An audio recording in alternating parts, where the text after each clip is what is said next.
इस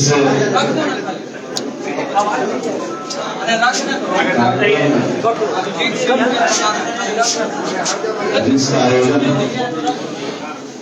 महात्मा फुले जिला इकाई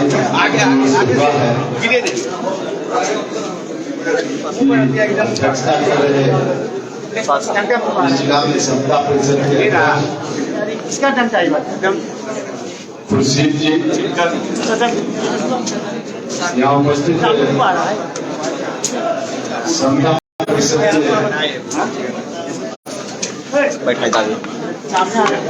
संरक्षकों में से एक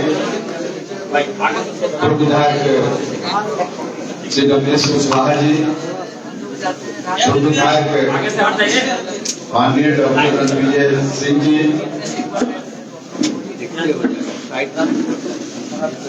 विधान परिषद के पूर्व सदस्य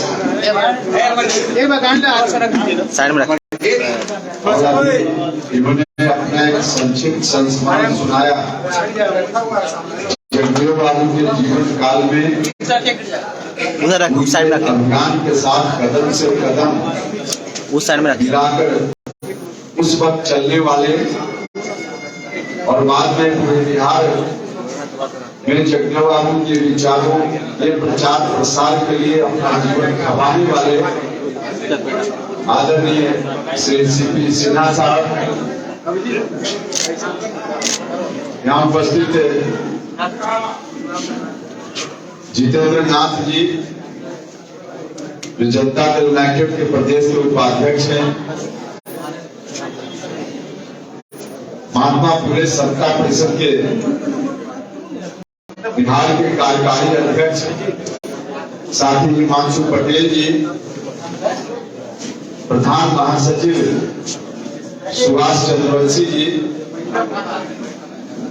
साथी संजीव राम जी, परवेज कमान जी, उर्मिला पटेल जी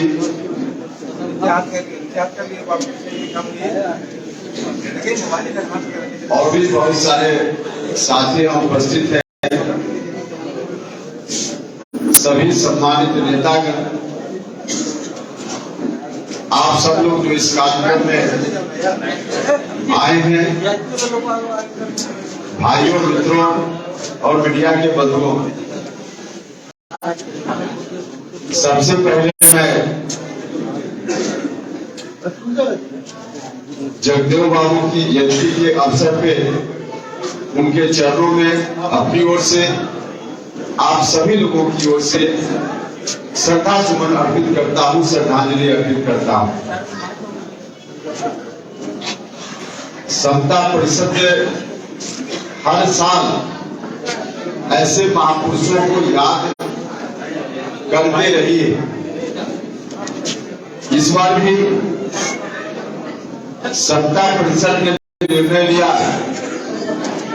कि हम पटना में कोई बहुत बड़ा कार्यक्रम का आयोजन इस साल नहीं करेंगे आज की तारीख में, बल्कि बिहार के सभी जिलों में, जिला मुख्यालयों में वहां के साथी कार्यक्रम करेंगे। अलग अलग सभी जिलों में जयंती मनाई जाएगी जगदेव बाबू की बिहार के सभी जिलों में, और उस कार्यक्रम के अनुसार आज बिहार के सभी 38 जिलों में समता परिषद की ओर से वहां के साथी जगदेव बाबू को याद कर रहे हैं। और इसी क्रम में पटना जिला, पटना महानगर के साथियों ने इस कार्यक्रम का आयोजन किया है और हम सब लोग इस कार्यक्रम में उपस्थित हुए हैं। भाइयों और मित्रों, इस कार्यक्रम में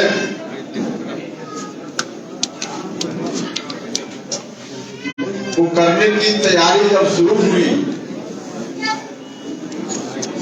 पता नहीं किस कारण से इस कार्यक्रम को भी रोकने का प्रयास हुआ।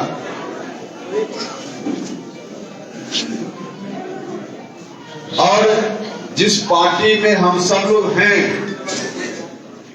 उस पार्टी की ओर से यह बात कही गई, यार जगदेव बाबू की जयंती नहीं मना सकते। यह बात मुझको समझ में नहीं आई कि समता परिषद पर इस तरह की रोक लगाने की बात क्यों की गई। समता परिषद के अनेक कार्यक्रम पहले हुए जिसमें पार्टी के लोगों ने भी हिस्सा लिया, तो उस वक्त कोई रोक की बात तो हुई नहीं।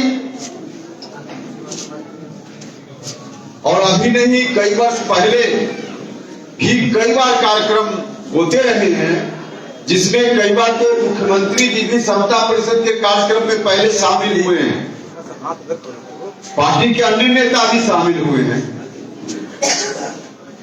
लेकिन इस बार कहा गया कि नहीं, समता परिषद की ओर से कार्यक्रम कर रहे हैं, इसलिए जगदेव बाबू की जयंती का कार्यक्रम मत कीजिए, मना किया गया, रोकने का प्रयास किया गया।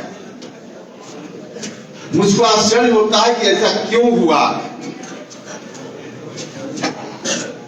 सामाजिक संगठनों से अनेक कार्यक्रम होते हैं, उन तमाम कार्यक्रमों का उदाहरण देने की जरूरत नहीं है। लेकिन अभी कुछ ही दिन पहले की बात है, महाराणा प्रताप साहब को याद किया गया मिलन स्कूल में। वह कार्यक्रम पार्टी के बैनर से नहीं था, वह भी एक गैर राजनीतिक संगठन के बैनर से था। अच्छा था, गैर राजनीतिक संगठन के बैनर से महाराणा प्रताप साहब की जयंती मनाई गई, अच्छा कार्यक्रम था, उस पर मेरा कोई ऑब्जेक्शन नहीं है, ठीक कार्यक्रम है। तो उस तरह से जब और संगठनों के माध्यम से कार्यक्रम दूसरे हो ही रहे हैं, और पहले समता परिषद के कार्यक्रम में माननीय मुख्यमंत्री जी सहित कई नेता शामिल होते भी रहे हैं, तो जगदेव बाबू की जयंती मनाने पर रोक लगाने की बात ये कहां तक उचित है, कहां तक न्यायपूर्ण है, यह बात मुझको समझ में नहीं आई। मुझको बड़ा दुख हुआ। एक तरफ हम जनता दल की मजबूती के लिए अभियान में लगे हुए हैं, और वही दूसरी ओर जनता दल यूनाइटेड जब स्वरूप में आया, उसके पहले जो समता पार्टी के रूप में इसकी नींव डाली गई, उस वक्त से जिस सामाजिक आधार को इकट्ठा करने का प्रयास हुआ, वह सामाजिक आधार जगदेव बाबू के विचारों के बगैर बन ही नहीं सकता, उसकी कल्पना नहीं की जा सकती। इनके विचारों के इर्द गिर्द ही वह आधार उस वक्त भी बनाने का प्रयास हुआ, बना। तो जगदेव बाबू के विचारों के, इनके विचारों से अलग उस तरह के आधार के निर्माण की बात की ही नहीं जा सकती। लेकिन मुझको दुख हुआ कि एक तो समता परिषद के कार्यक्रम पर रोक लगाने की बात हुई, और जनता दल यूनाइटेड ने खुद भी जगदेव बाबू की जयंती मनाने का कोई फैसला नहीं लिया। पार्टी का कोई निर्णय ही नहीं हुआ कि जगदेव बाबू की जयंती भी पार्टी मनाएगी। बाद में चलकर जब हम लोगों ने कहा कि नहीं, समता परिषद जिसको जो सोचना हो सोचते रहे, जगदेव बाबू को याद करने से नहीं चुकेगी, नहीं रुकेगी, तब जाकर लोगों को लगा कि मामला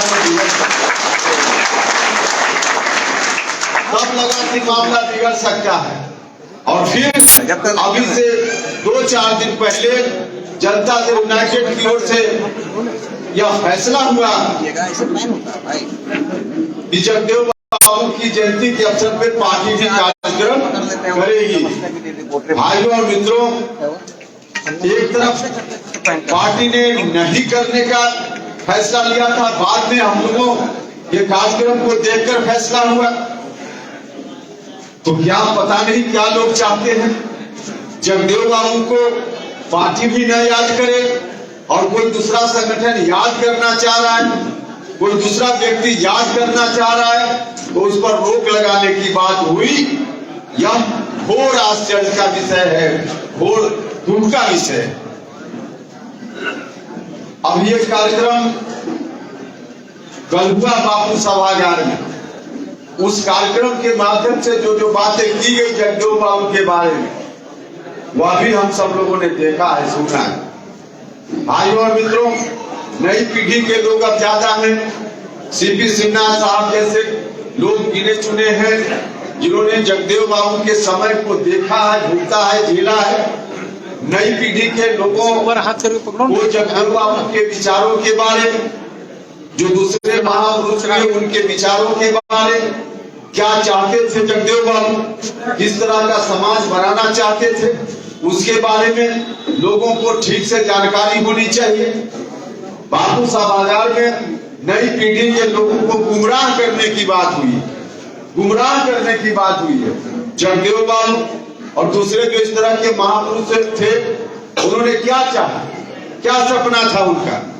उनका सपना था, 2 मिनट में हम इसकी चर्चा करेंगे। भाइयों और मित्रों, यह बात ठीक है कि हमारा जो समाज है, हजारों साल से यह समाज जात के आधार पर बटा हुआ समाज है, जात के आधार पर बटा हुआ समाज है। और इस समाज में जो व्यवस्था पहले चल रही थी, जगदेव बाबू का जब तक समय था उस वक्त और उसके कुछ दिन बाद तक भी जो चल रहा था वह यह था कि जात, किसी खास जात में जन्म लेने के कारण कोई सबसे ऊपर बैठेगा और किसी खास जात में जन्म लेने के कारण किसी का स्थान सबसे नीचे होगा। जगदेव बाबू जैसे महान लोगों ने उस व्यवस्था के खिलाफ विद्रोह किया। उन्होंने कहा कि जात के आधार पे, जन्म के आधार पे किसी भी व्यक्ति का समाज में स्थान तय हो, यह ठीक नहीं है। इस व्यवस्था में बदलाव की बात उन्होंने की, लेकिन उस व्यवस्था में बदलाव की बात करते हुए कैसी व्यवस्था हो, इसके बारे में जो कुछ कहा वह यह है। कभी उन्होंने यह नहीं कहा था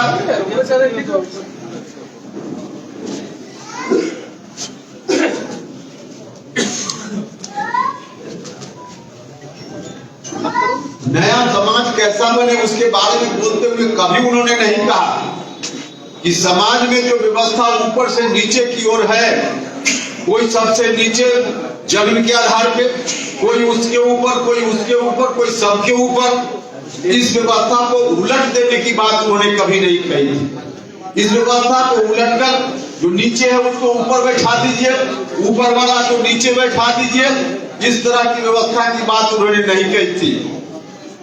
उन्होंने कहा था कि जो व्यवस्था है ऊपर से नीचे की ओर, उदाहरण देते थे, डॉक्टर भैया बताते थे, हाथ की उंगली दिखाकर बताते थे।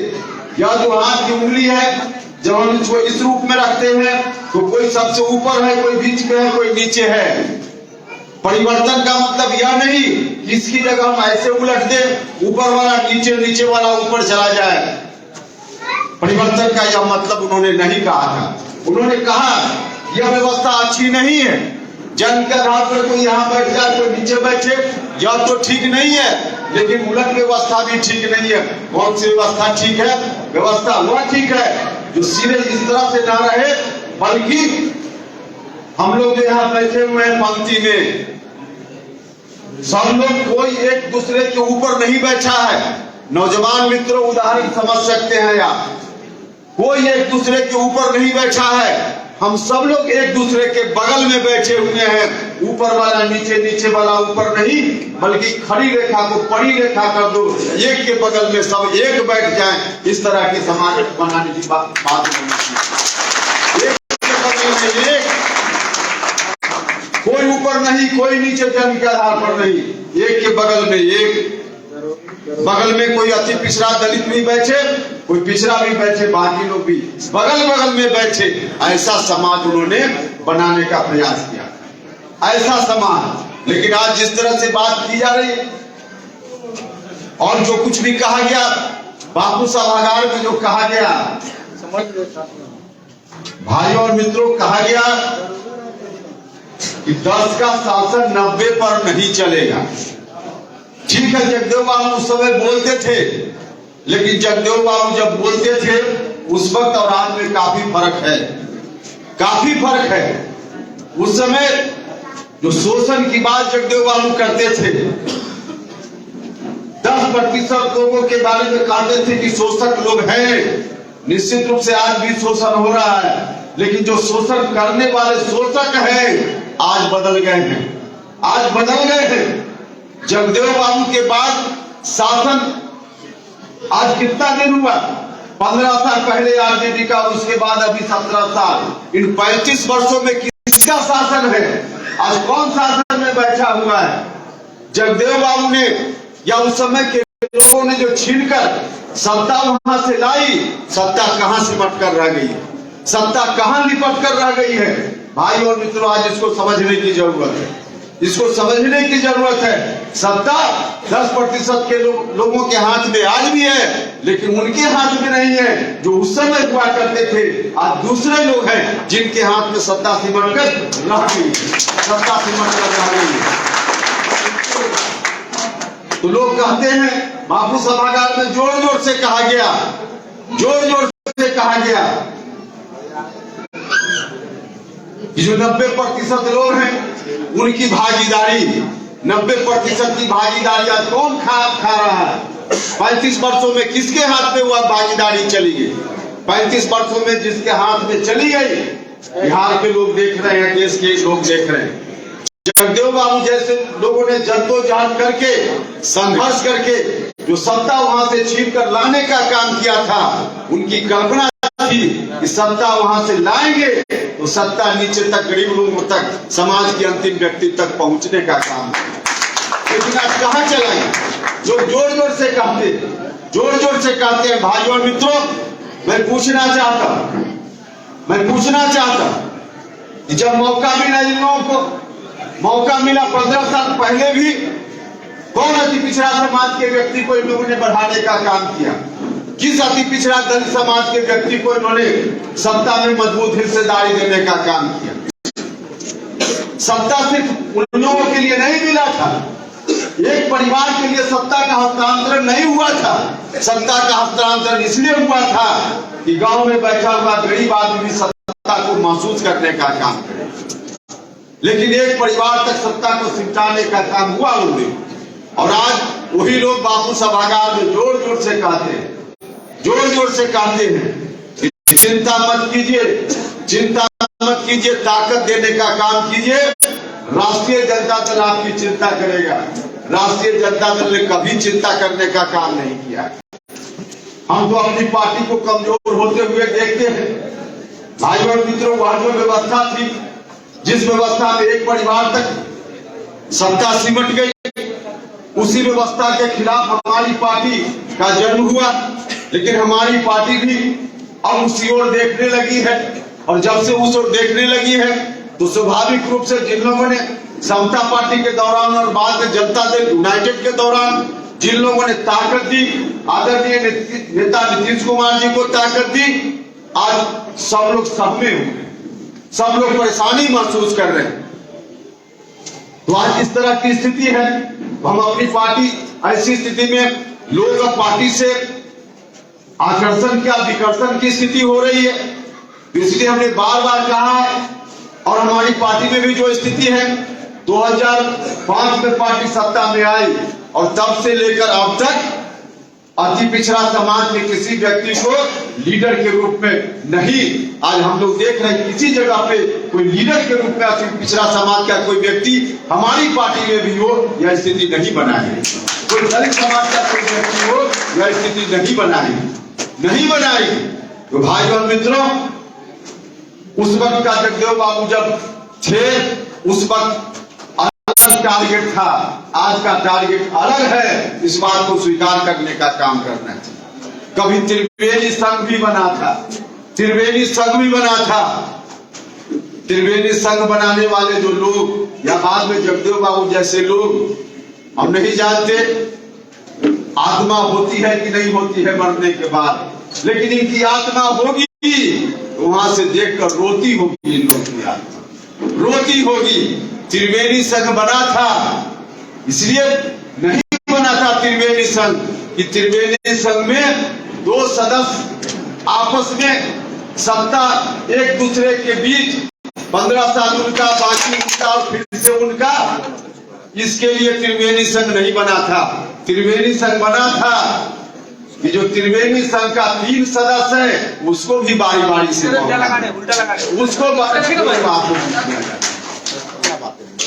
उसको भी मौका मिले, लेकिन मौका देने की बात नहीं है।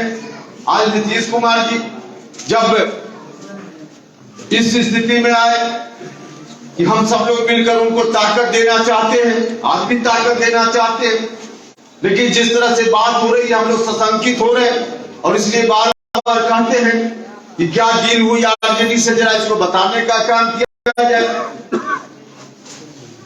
आरजेडी के लोग लगातार बोल रहे हैं जो डील हुई है जल्दी हटिए अब कुर्सी से और राष्ट्रीय जनता दल को सौंपने का काम कीजिए। भाई और मित्रों, ऐसी स्थिति अगर रहेगी तो जगदेव बाबू का सपना साकार नहीं हो सकता, नहीं हो सकता। हम चाहते हैं जगदेव बाबू का सपना साकार हो, सब लोगों को हिस्सेदारी मिले। कोई एक बार हो जाए तो 15 साल, कोई हो जाए तो 20 साल, ठीक है। जनता ने जब तक आशीर्वाद दिया होइए, उसमें क्या दिक्कत है। जनता जब तक आशीर्वाद दे, जनता ने आशीर्वाद दिया तो 15 साल तक पहले रहे। जनता ने आशीर्वाद खींच लिया तो जहां आशीर्वाद दिया नीतीश कुमार जी के साथ जनता का आशीर्वाद है, लेकिन जनता का आशीर्वाद जिस काम के लिए है उसी काम को करने का काम करना चाहिए। जनता ने आशीर्वाद दिया, जो गरीब गुरबा लोग हैं, अति पिछड़ा समाज के लोग हैं, जिन लोगों ने ताकत दी समय समय पर, जो लघु समाज के लोग हैं, जो दलित महादलित समाज के लोग हैं, जो अल्पसंख्यक समाज के लोग हैं, या अन्य जाति के भी जो सामाजिक न्याय पसंद लोग हैं, उनके भी सत्ता का विकेंद्रीकरण हो, सत्ता उनकी भी जाए, आर्थिक संपन्नता उनकी भी हो, समृद्धि उनके यहाँ भी आए, इज्जत और रोटी उन लोगों को भी मयस्सर हो, इसके लिए देने का काम किया। इसके लिए जनता ने आशीर्वाद दिया, लेकिन जनता ने आशीर्वाद दिया कुछ और अंदर जो खबर आ रही है डील हुई कुछ। और ऐसा हम इसलिए करें कि अगर लगातार आरजेडी के लोग बोलेंगे कि डील हुई है और हमारी ओर से जो हमारे नेता हैं नीतीश कुमार जी या पार्टी के राष्ट्रीय अध्यक्ष चुप रहेंगे, तो उसका भी अर्थ निकाला जाएगा कि शायद वास्तव में कोई डील हुई है क्या, वास्तव में कोई डील हुई है क्या। हम तो आज भी भरोसा कर रहे हैं, माननीय मुख्यमंत्री जी अगर कोई डील हुई है तो साफ साफ बता दीजिए, लोग अधिकार में मत रखिए, और नहीं डील हुई है यह बात भी बता दीजिए, ताकि हम सब लोग मिलकर के उसके अनुकूल पार्टी को आगे बढ़ाने का काम करेंगे। लेकिन जब तक स्थिति स्पष्ट नहीं होती है तब तक इस तरह का वातावरण रहेगा, और इस तरह का वातावरण रहेगा तो जो औजार हमारे पास है पार्टी का अस्त्र, पार्टी एक अस्त्र के रूप में काम करती है, इस अस्त्र का इस्तेमाल हम नहीं कर पाएंगे। पार्टी जिस रूप में हम लोग आगे बढ़ाना चाहते हैं उस रूप में पार्टी नहीं बढ़ पाएगी। इसलिए आपसे आग्रह, बार बार आग्रह है कि अभी भी मौका है, अभी भी मौका है, इसको ठीक ठाक किया जा सकता है। ठीक ठाक करेंगे मजबूती से। यह जो पार्टी है हमारी करोड़ों लोगों के अरमानों की पार्टी है। जगदेव बाबू जैसे जो महान पुरुष हमारे बीच हुए, जन्ना कर्पूरी ठाकुर जी हुए, और भी लोग हुए, उनके अरमानों की पार्टी है। और इनके अरमानों के अनुकूल बिहार में जो लोग भी चलने वाले लोग हैं उनकी आशा की पार्टी है। इसलिए आप आग्रह है बार बार हाथ जोड़ करके, जगदेव बाबू को याद करने से आप उपेंद्र कुशवाहा को तो रोक सकते हैं, उपेंद्र कुशवाहा के लोगों को रोक सकते हैं, लेकिन रोक क्या सकते हैं, आप रोकिएगा। जितना आप रोकने का प्रयास कीजिएगा उतना ही यह कारवां आगे बढ़ता जाएगा। जगदेव बाबू को याद करने का जो काम है वह काम हम सब लोगों के अंदर है, हम बाहर से दिखावे के लिए नहीं कर रहे हैं। जन्ना कर्पूरी ठाकुर का नाम लेते हैं तो हम दिखावे के लिए नहीं करते हैं, दिखावे के लिए जो लोग करते हैं उनको मयस्सर, हम लोग ईमानदारी से करते हैं। इसलिए पार्टी की मजबूती के लिए जल्दी से जल्दी जो स्थिति है वह स्पष्ट होनी चाहिए, और जो भी स्टेप्स लेना हो उसको लेने की जरूरत है, यह आग्रह हम करते हैं। तभी वास्तव में जगदेव बाबू जैसे लोगों का सपना हम साकार कर पाए, वरना फिर से अगर उसी तरफ बात चली जाएगी, जिस तरह से गंगा जब चली स्वर्ग से तो शंकर की जटा में आकर गंगा फंस गई। आप सब लोग जानते हैं गंगा को स्वर्ग से उतारने के लिए भगीरथ ने बहुत बड़ी तपस्या की थी, और तब गंगा स्वर्ग से उतरी, धरती पर गंगा को आना था, लेकिन बीच में शंकर की जटा में फिर से गंगा फंस गई, और शंकर की जटा से धरती पर लाने के लिए फिर से भगीरथ को बड़ी तपस्या करनी पड़ी थी। तो सत्ता उस वक्त, जो 10% की बात लोग करते हैं जगदेव बाबू का नाम लेकर के, सत्ता उस वक्त अभी से 30 साल 35 साल पहले सत्ता तो वहां से स्वर्ग से उतरकर आ गई, लेकिन शंकर की जटा में फंसाने का काम मुख्यमंत्री जी मत कीजिए। शंकर की जटा में अगर सत्ता फंस जाएगी तो लोगों को न्याय नहीं मिलेगा। जब तक आप सरकार में है, मुख्यमंत्री है, वो अच्छा लग रहा था, लोग अच्छा लग रहा है, आदमी लोगों को अच्छा लग रहा है, आप रहिए, लेकिन फिर से अगर आप शंकर की जटा में उसको उलझा करके और चाहते हैं कि लोगों का कल्याण हो, नहीं संभव है। इसलिए हम आपसे हाथ जोड़कर प्रार्थना करते हैं और आप सब लोगों से भी आग्रह करते हैं, जो लोग इस कार्यक्रम में आए हैं। कार्यक्रम तो पूरे बिहार में हो रहा है। मैं सब लोगों से कहना चाहता हूँ, गरीब गुरबा तक सत्ता को पहुंचाने का काम करना है। अति पिछड़ा समाज, दलित महादलित समाज के लोगों को उचित हिस्सेदारी मिले, इसके लिए काम करने का काम करना है, क्योंकि यही आशीर्वाद जनता दल यूनाइटेड को बिहार भर के लोगों ने दिया है। इस आशीर्वाद के अनुकूल हम लोग आगे बढ़े, मुझको पूरा भरोसा है कि मुख्यमंत्री जी समझेंगे इन बातों को, और निश्चित रूप से जनता दल यूनाइटेड रास्ते पर आएगा और मजबूती से हम सब लोग फिर आगे बढ़ पाएंगे। नीतीश कुमार जी के नेतृत्व में आगे बढ़ पाएंगे। बाकी इधर उधर की बात जो कंफ्यूजन में है वह समाप्त होगी, इस बात का मुझको पूरा भरोसा है। इन्हीं शब्दों के साथ इस कार्यक्रम के आयोजन के लिए समता परिषद पटना महानगर इस जिला के साथियों ने, पटना जिला के साथियों ने कार्यक्रम का आयोजन किया। इस बात के लिए मैं साथियों का बहुत धन्यवाद करता हूं, और हम लोगों को भी जगदेव बाबू को याद करने का अवसर दिया, और आप सब लोग आए, सब लोग आकर सब लोगों ने इस कार्यक्रम में हिस्सा लिया। इसके लिए मैं आप सभी के प्रति आभार व्यक्त करता हूँ, और इन्हीं शब्दों के साथ एक बार फिर जगदेव बाबू के चरणों में श्रद्धा सुमन अर्पित करता हूँ।